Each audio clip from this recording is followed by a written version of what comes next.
Okay, we got a lot to chew on this Thursday. Number of earnings stories and also a fresh read on the U.S. economy. And for some more perspective on how to portfolio strategize right now, Martin Roberge is joining us. He's North American portfolio strategist at Canaccord Genuity. Martin, nice to have you with us. How are you feeling about sort of the mood of the equity market right now?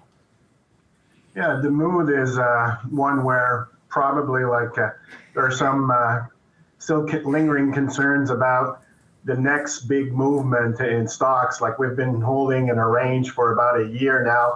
I was looking at the TSX and SPX. I think they're down like 1% year over year. And everybody is looking for the next catalyst on the way up or on the way down. And it's all about the economic outlook going forward and obviously the jobs market. And are you bullish or bearish on the stock market? We're tactically bearish. We need to see, in a nutshell, we need to see a clear reset of the business cycle. So we're now obviously going through the housing recession and the manufacturing recession. We need to see a consumer recession as well. And we think we're going to see it in the second half of the year. And that reset should allow for obviously a better 2024. But as we wrote in our note this week, the stock market seems to be less and less of a leading indicator of economic growth. And historically now the lead is about 3 months.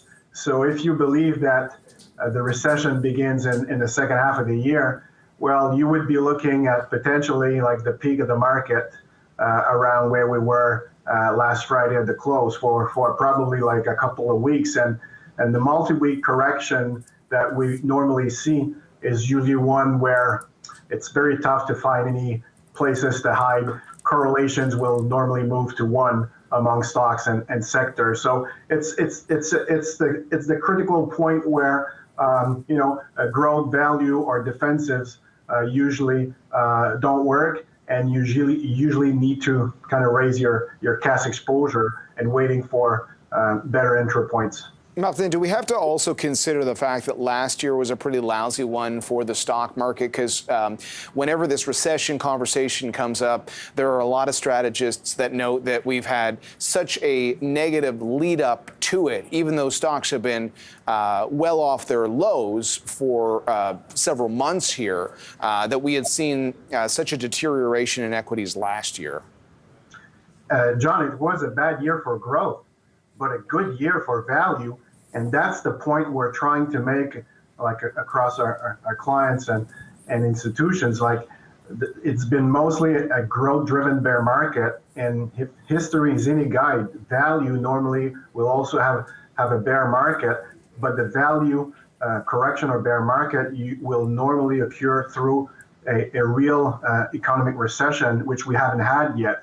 So that's why we're nervous, because we could hide in value last year. We could still hide in value this year to a certain extent. But in a recession, both growth and value go down. And this is probably the next shoe to drop for equity markets in general. We just don't find that there's any value left in some of the value stocks out there. And fixed income or cash are providing competitive alternatives to value equities. So again, like it's been tough for growth, but not necessarily for value. And as you know, in Canada, most of the value equities are cyclical in nature, which make the TSX even more vulnerable than other markets out there.